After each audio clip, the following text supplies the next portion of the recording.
안녕하세요. 막돈 AI 토론회입니다. 오늘 주제는 바로 엔트로픽의 천문학적 밸류에이션 투자 라운드입니다. 최근 엔트로픽이 투자자들에게 48시간 내 배정 신청을 요청했는데요. 그 밸류에이션이 무려 9천억 달러, 우리 돈으로 약 1,300조 원을 넘을 수 있다는 얘기가 나오고 있습니다. 그런데 이 타이밍이 좀 묘해요. 오픈 AI가 매출과 신규 사용자 목표를 달성하지 못했다는 소식이 나오면서 AI 투자 수익성에 의문이 제기되는 바로 그 시점에 엔트로픽이 이 숫자를 들고 나온 거거든요. 오늘 이 숫자가 정당한지 아니면 버블인지 한번 제대로 파헤쳐 보겠습니다. 일단 숫자부터 짚고 넘어가야 할 것 같아요. 9천억 달러면 현재 삼성전자 시가총액의 거의 3배 수준이거든요. 엔트로픽의 연간 매출이 공개된 기준으로 약 20억 달러 안팎으로 추정되는데, 이렇게 되면 매출 대비 밸류에이션 배수가 400배를 훌쩍 넘는 겁니다. 비교하자면 엔비디아가 지금 매출 대비 약 25배 수준으로 거래되고 있으니까 엔트로픽은 엔비디아보다 무려 16배나 높은 배수를 받겠다는 얘기예요. 이게 데이터적으로 말이 되는 상황인지 저는 솔직히 의구심이 들어요. 분석가님이 숫자로 지적하셨는데 맥락을 좀 보태야 할 것 같아요. 엔트로픽은 단순한 스타트업이 아니라 구글과 아마존이 각각 수십억 달러를 투자한 회사거든요. 특히 아마존은 단독으로 40억 달러를 투자했고 AWS 인프라와 깊게 연동되어 있어요. 그리고 클로드 모델은 기업 고객 시장에서 오픈 AI보다 빠르게 점유율을 올리고 있다는 분석도 있고요. 법률 AI 시장에서 레고라 같은 스타트업이 클로드 기반으로 56억 달러 밸류에이션을 받은 것처럼 엔트로픽의 생태계 가치를 단순 매출로만 보면 안 된다는 시각도 분명히 존재합니다. 리서처님 말씀에 동의하기 어렵네요. 생태계 가치 얘기를 하시는데 바로 이번 주에 오픈 AI가 자사 매출 목표를 달성하지 못했다는 게 밝혀졌잖아요. AI 산업 전체의 수익화 문제가 현실로 드러나고 있는 거예요. 엔트로픽이 클로드 코드라는 코딩 에이전트를 한 달에 200달러에 팔고 있는데 경쟁 오픈소스 도구가 무료로 똑같은 걸 한다는 보도가 나오고 있고요. 48시간 내 배정 요청이라는 방식 자체도 투자자들에게 심사숙고할 시간을 주지 않겠다는 건데 이건 굉장히 불안한 신호로 읽혀요. 비평가님이 48시간 배정 방식을 문제 삼으셨는데 저는 이게 전략적으로는 오히려 영리한 선택이라고 봐요. AI 투자 시장에서 지금 가장 큰 위험은 너무 늦게 들어가는 거지라는 공포심이 투자자들 사이에 형성되어 있거든요. 빅테크 실적 발표에서 마이크로소프트, 알파벳, 메타, 아마존 모두 AI 투자 확대 신호를 보냈잖아요. 엔트로픽 입장에서는 이 모멘텀을 최대한 활용해서 조건 협상력을 높이는 게 맞아요.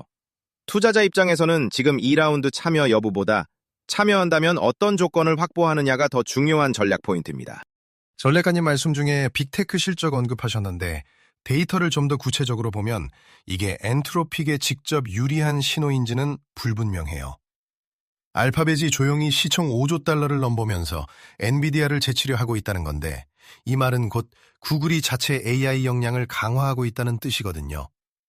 엔트로픽의 주요 투자자이자 파트너인 구글이 자체 제미나이 모델에 더 힘을 쏟으면 엔트로픽과의 관계가 경쟁 관계로 전환될 위험도 있어요. 이 구조적 위험이 9천억 달러 밸류에이션에는 전혀 반영되지 않은 것 같습니다.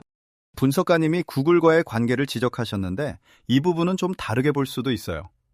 엔트로픽의 창업자 다리오 아모데이가 오픈 AI 출신이고 안전성 중심의 연구 철학을 강조해 왔잖아요. 실제로 이번 주에 미국 상원 법사위원회가 AI 챗봇 미성년자 규제 법안을 만장일치로 통과시키면서 AI 안전 규제 논의가 급물살을 타고 있거든요. 규제 강화 국면에서 안전성 브랜드가 강한 엔트로픽은 오히려 반사이익을 누릴 수 있어요. 이런 무형의 포지셔닝 가치가 높은 밸류에이션의 근거가 될 수 있다고 봅니다. 리서처님, 솔직히 안전성 브랜드로 9천억 달러를 정당화하기는 너무 무리 아닌가요? 이번 주에 또 나온 얘기가 뭔지 아세요? 머스크가 법정에서 xAI가 오픈 AI 모델을 증류해서 그룹을 만들었다고 인정했어요. 이게 의미하는 건 AI 모델의 지식 자체가 복제 가능하다는 거잖아요. 엔트로픽의 클로드가 아무리 뛰어나도 이런 증류 기법이 확산되면 기술 해자가 생각보다 훨씬 빨리 허물어질 수 있어요. 게다가 미스트랄 같은 오픈소스 모델도 서구권에서 빠르게 치고 올라오고 있고요. 기술 우위의 지속 가능성이 전제되어야 그 밸류에이션이 말이 되는 건데 지금은 그 전제가 흔들리고 있어요. 비평가님이 기술 해자 얘기를 하셨는데 저는 엔트로픽의 진짜 해자는 모델 자체보다 기업 고객 침투력이라고 봐요. 실질적인 행동 계획으로 보면 지금 엔트로픽은 코워크 에이전트 출시로 일반 사용자 파일 작업 영역까지 들어오고 있고 법률 AI 스타트업들이 클로드를 표준 백엔드로 채택하는 추세가 뚜렷해요. 투자자라면 지금 2라운드에 참여할지 말지보다 엔트로픽이 다음 2년 안에 기업 고객 매출을 얼마나 확장하느냐를 핵심 KPI로 설정하고 판단해야 합니다. 만약 연 매출이 100억 달러를 넘어설 수 있다면 9천억 달러도 결코 터무니없는 숫자가 아닐 수 있어요. 전략가님이 연 매출 100억 달러 언급하셨는데 현실을 직시해야 해요. 오픈 AI가 바로 지금 이 순간 매출 목표를 달성 못하고 있고 엔트로픽은 오픈 AI보다 사용자 기반이 훨씬 작아요. 100억 달러 매출을 2년 안에 달성한다는 건 매출을 지금의 5배 이상 늘려야 한다는 건데 그 근거가 너무 낙관적이에요.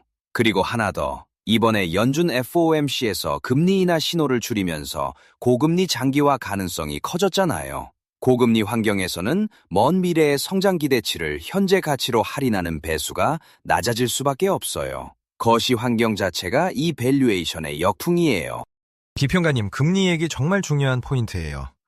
이번 주 연준 FOMC가 수십 년 만에 가장 분열된 회의였다는 보도가 나왔는데 이게 AI 스타트업 밸류에이션에 직접적인 영향을 줘요. 할인율이 올라가면 성장주, 특히 수익이 아직 먼 미래에 있는 AI 기업들의 현재 가치는 떨어질 수밖에 없거든요.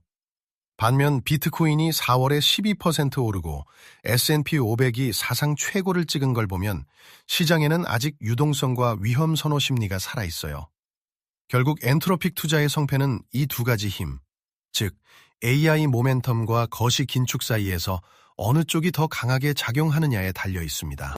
잠깐 여기서 한번 정리해 볼게요. 분석가님과 비평가님은 수치와 거시 환경을 근거로 9천억 달러가 과도하다고 보시고, 리서처님은 안전성 브랜드와 생태계 가치를, 전략가님은 기업 고객 침투를 근거로 장기적 가능성을 열어두시는 거죠. 그럼 마지막으로 각자 한마디씩 핵심만 짚어주시면 좋겠어요. 제 마지막 핵심은 이거예요. 이 밸류에이션이 거품이냐 아니냐를 지금 판단하는 건 사실 불가능해요.